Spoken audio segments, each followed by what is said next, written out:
मेरे प्यारे दोस्तों, सिर्फ आप लोगों के इलाज के सुविधा के अनुसार मैंने डेंड्रफ के ट्रीटमेंट को 3 हिस्से में बांट दिया है। माइल्ड डेंड्रफ यानी आपके बाल के जड़ों में थोड़ी सी रूसी है।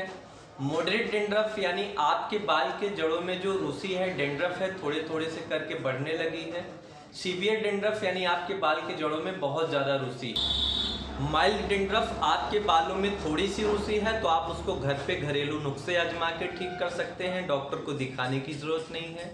माइल्ड टू सीवियर डेंड्रफ, अगर आपके बालों में बहुत ज़्यादा रूसी है तो आप डॉक्टर को दिखाएंगे तभी ठीक होगा। आपका स्किन एंड हेयर स्पेशलिस्ट आपकी स्काल्प को अच्छे तरीके से चेक करने के बाद क्या ट्रीटमेंट देना है वो डिसाइड करता है। अब बात कर लेते हैं माइल्ड डेंड्रफ के ट्रीटमेंट के बारे में। इसको ठीक करने के लिए आप कोकोनट ऑयल का इस्तेमाल कर सकते हैं या फिर ओलिव ऑयल या फिर एलोवेरा जेल का इस्तेमाल कर सकते हैं। अब कैसे इस्तेमाल करना है?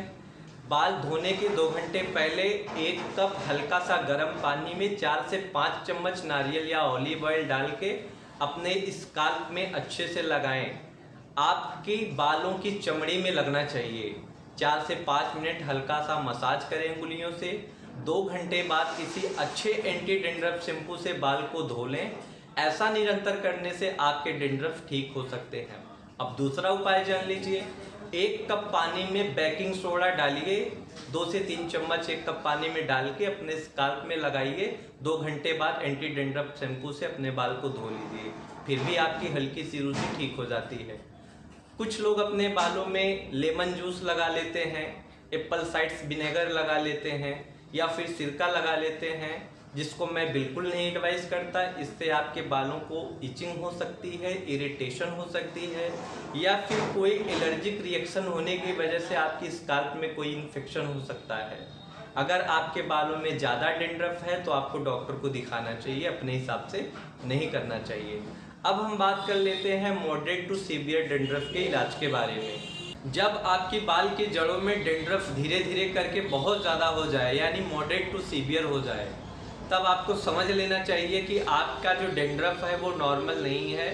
आपके स्काल्प में कोई फंगल इन्फेक्शन वाली बीमारी हो सकती है या कोई ऑटो इम्यून डिसऑर्डर जैसी बीमारियां जैसे सेबोरिक डर्मेटाइटिस या स्काल्प सोरियासिस जैसी बीमारियां हो सकती हैं।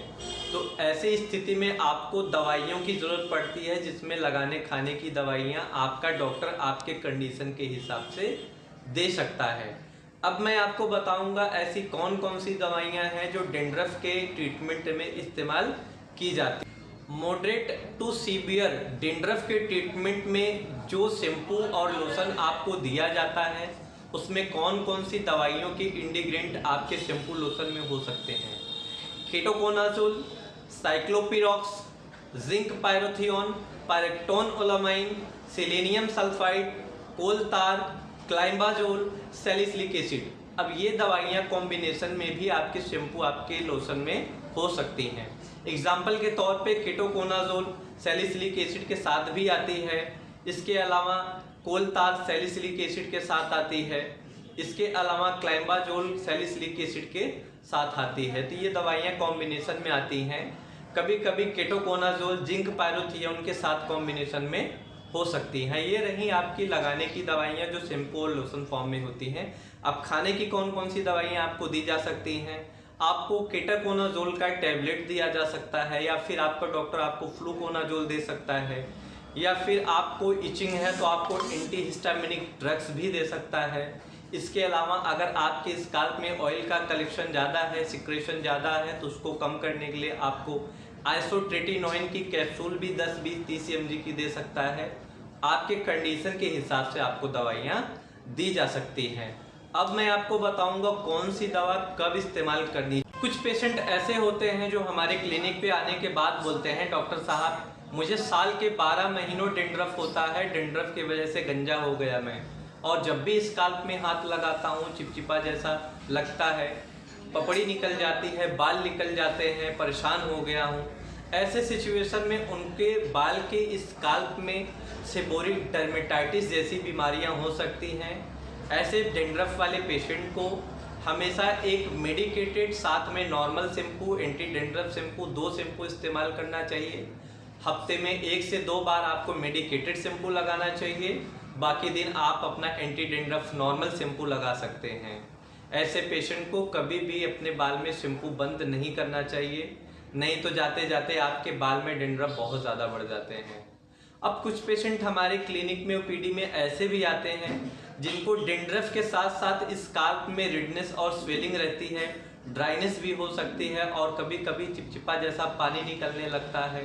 तो ऐसे सिचुएशन में उनके स्काल्प में स्काल्प सोरियासिस जैसी ऑटोइम्यून डिसऑर्डर वाली बीमारी होती है। तो ऐसे सिचुएशन में हम पेशेंट को स्ट्रॉन्ग मेडिकेटेड शैम्पू लोशन देते हैं, जिसमें कोल तार सैलिसिलिक या क्लाइम्बाजोल सैलिसिलिक एसिड वाला शैम्पू हो सकता है। लगाने की दवाइयों में टॉपिकल स्टेरॉइड भी हो सकती हैं जो एंटी फंगल के साथ हो सकती हैं या फिर प्लेन साल्ट में हो सकती हैं।